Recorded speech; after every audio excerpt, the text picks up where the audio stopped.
You're listening to Cloud Security Reinvented, a podcast for security leaders with a focus on the cloud. Learn best practices from fellow security professionals and how they disconnect from it all at the end of the day. Cloud Security Reinvented. Good morning, or depending on when you are in the world, good afternoon, good evening, or good night. Welcome to Cloud Security Reinvented. I'm your host, Andy Ellis. Before I introduce our guest for the week, a quick word from our sponsor, Orca Security. Orca provides agentless security and compliance for your public cloud infrastructure, enabling you to detect and prioritize security risks in minutes, not months. Thank you, Orca. I'm here with Chris Foulon, the co-host of Breaking Into CyberSecurity and a noted career coach and cybersecurity strategist. Welcome, Chris. Thank you for having me on today. Thanks for joining us.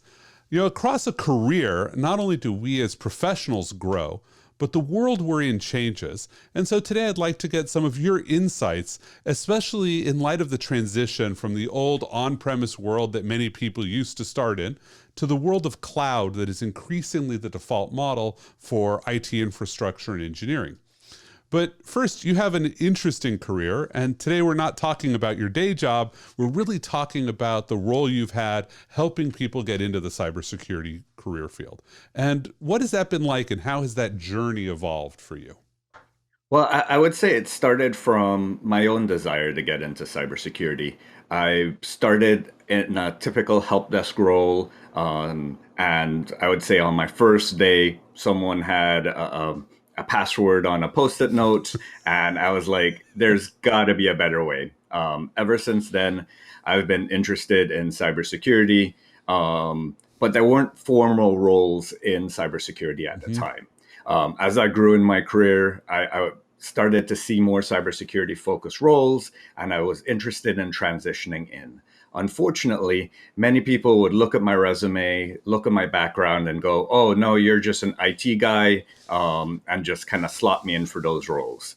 I reached out to notable individuals like Chris Roberts, Ron Gula, and many others in the industry, and they were so welcoming to share advice, to share tips and tricks that actually did help me eventually transition into cybersecurity.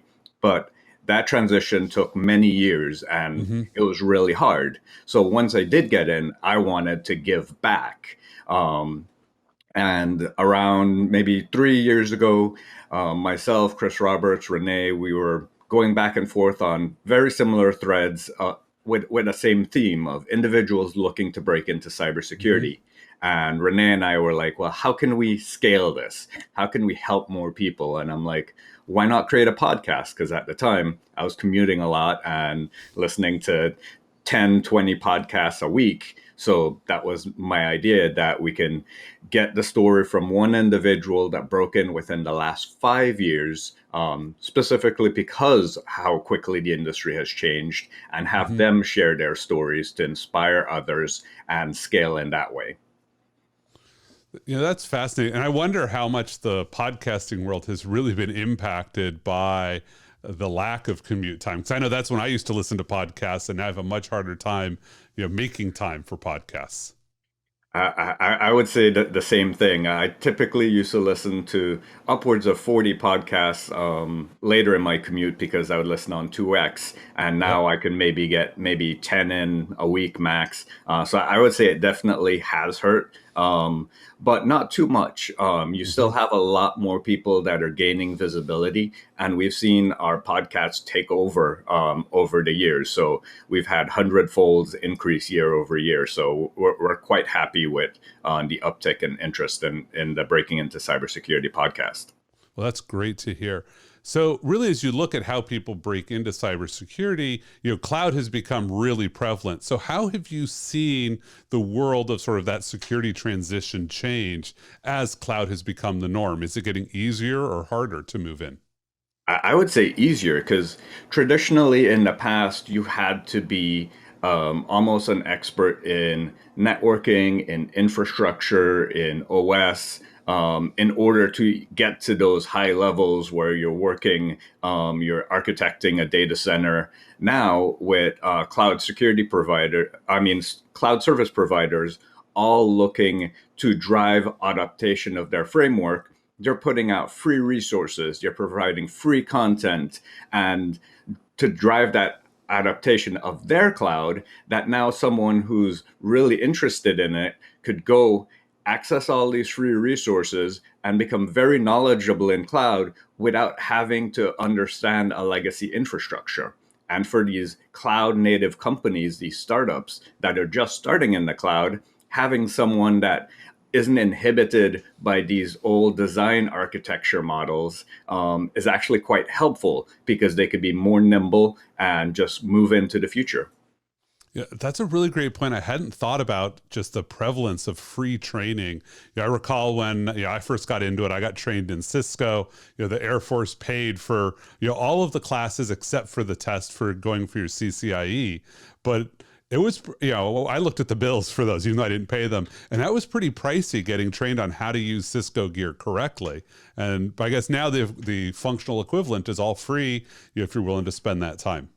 Yeah, absolutely. And not only that, is that you have other resources like YouTube Mm-hmm. and other training platforms where individuals are looking to communicate the same content in a different way to different audiences, Yep. geared towards those same examinations. And they aren't expensive as they used to be. Like there still are the traditional boot camps, they still are the educational classes that you can take, but you can also take classes for $10, $20 on Udemy that kind of gives you that high level overview and Yep. then allows you to get started in the free credits that Azure might provide or AWS might provide, so that you get that hands-on experience and learning, which employers much prefer, because you couldn't really build up your own data center back in the day, or it wasn't very cheap to do that. Yeah. Well, maybe we just answered my next question, but we think about what the difference in expectations. So when people are coming, they want to break into security, especially around the cloud. How is it different than what they expect walking into it? I think there's still that expectation that everything is coding, programming. I would say today there's so many different verticals Yep. within security that you don't have to be that programmer. You don't have to be a coder. You can understand how to design and architect Hmm. a well architected cloud framework without being in the YAML file for that infrastructure as code. You can do that all by yourself, and then there's even drag and drop options in some of these cloud providers where you drag and drop, they design the code for you, and then it's ready to go. So today you can understand the security implications without necessarily getting into the code. The other thing that I would say is, because cloud is so easy to use and adaptation is so easy, that now smaller businesses are jumping into it, and they Hmm. need people to drive awareness of security at those smaller levels, because before they used to have to go to an MSSP or an IT service provider to guide them. But now you have consultants that can help with that down at that level without them having to spend a fortune. Okay. No, that's really fascinating to think about. And so as we think about the transition, there's practices that we sort of become norms and we say, look, we just always do this. What's the practice from the pre-cloud era that you think we should just be done with, that we should get rid of and not really have in our wheelhouse anymore?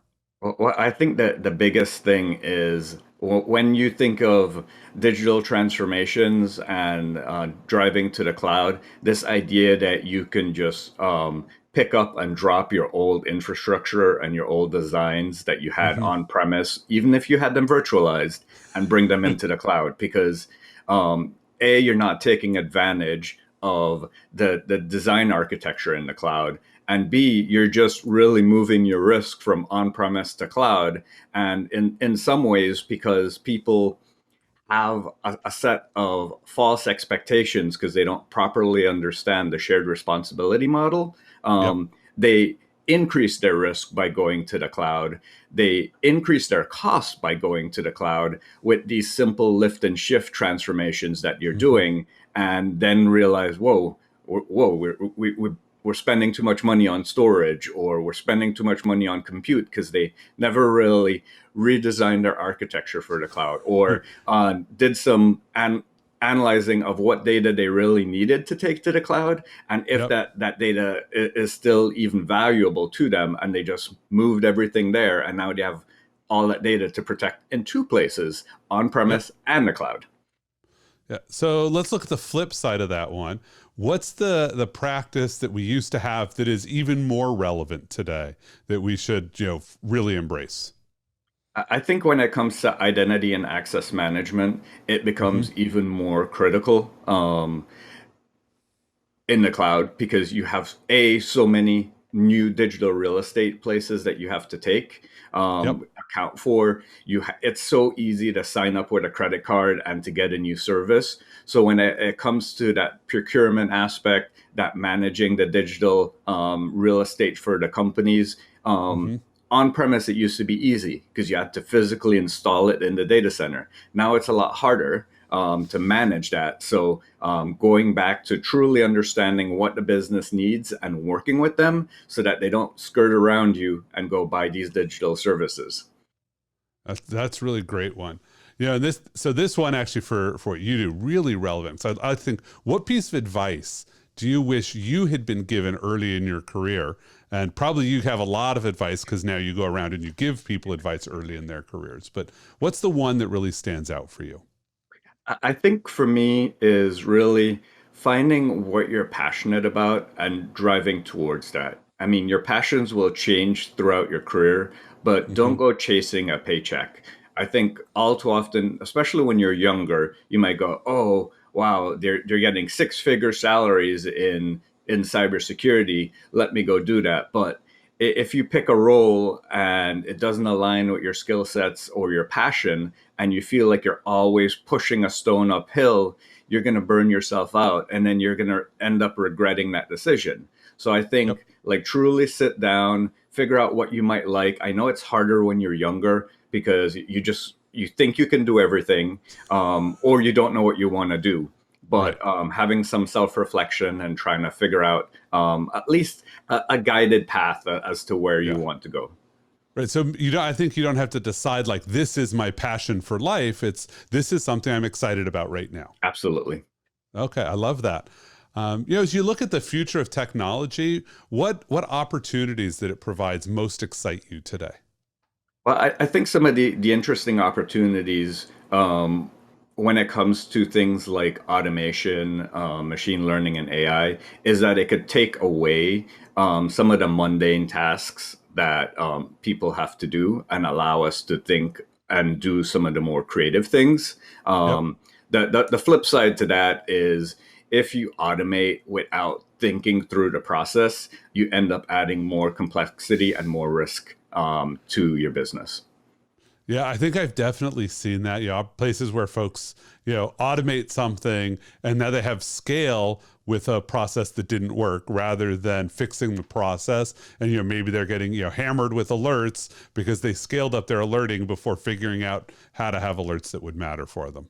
Yeah, and I was on a thread with Accidental CISO on Twitter last night, Yep. and he's like, "Would you invest in automation or good people?" And he was like, "Automation for sure." I'm like, "Well," so I was in a recent talk with Sunil Yu, and With you.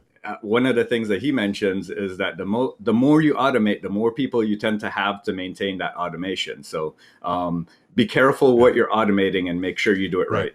Bad automation traps good people. That's the way I tend to think about it. Is now they're just chasing everything down rather than improving things. Get the good people and then go automate. Yep. Okay, bit of free form, doesn't have to be about technology or the cloud, but I discover everybody has some bit of wisdom or their life philosophy that they love sharing. So what's yours that you want to share with our listeners?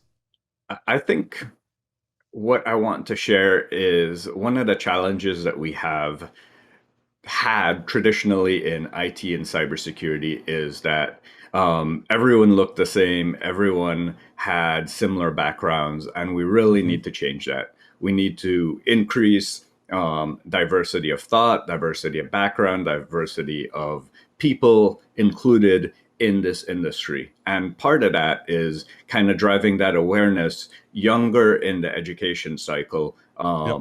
so that people are both aware of the pros and cons of technology, and then that they can see themselves in a technology role as they grow up. Because most of the times, by the time you get to college, it's too late. You've kind of already figured out what you want to study, what you want to do. So, and cybersecurity is not all about robotics.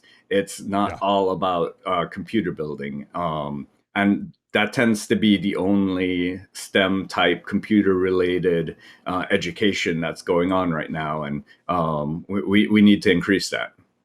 Yeah, no, absolutely. That's one of my hot buttons as well. So I appreciate you bringing that one up. And getting people into security who come from other career fields, I think, is one of the most valuable contributions we sometimes make as leaders, where we're bringing in that diversity of background, people that you wouldn't normally think of, former librarians or journalists or safety engineers. So I really appreciate that one. Absolutely. And one of the things that I do is I help this group of veterans that are looking to transition from the military. And often you're looking to start over in cybersecurity. And I go, no, let's look at what transferable skills you have, and then Yep. find a role that aligns with your passion and your transferable skills so that you can build on that rather than trying to start over. Yeah, if you can write an after action report, you are in high demand on incident response teams. Absolutely. Plus, they already have that innate skill of dealing with tough situations under stress, working for long periods of time, being able to pay attention to detail. Like, those are all skills that are really needed in the cybersecurity community, but often isn't something that you can teach so easily Yep. on the job. Yeah, no, definitely. Well, Chris, thank you for joining us today. Absolutely. Thank you for having me. And thanks, folks, for spending a little time listening to us. For Cloud Security Reinvented, I'm Andy Ellis. Have a fantastic day. Thank you for checking out this episode of Cloud Security Reinvented, brought to you by Orca Security. Orca Security detects and prioritizes cloud security risks for AWS, Microsoft Azure, and Google Cloud without the gaps in coverage, alert fatigue, and operational costs of agents. Please follow Cloud Security Reinvented wherever you listen to your favorite podcasts, or visit orca.security/podcast to get immediate access to all of the latest episodes.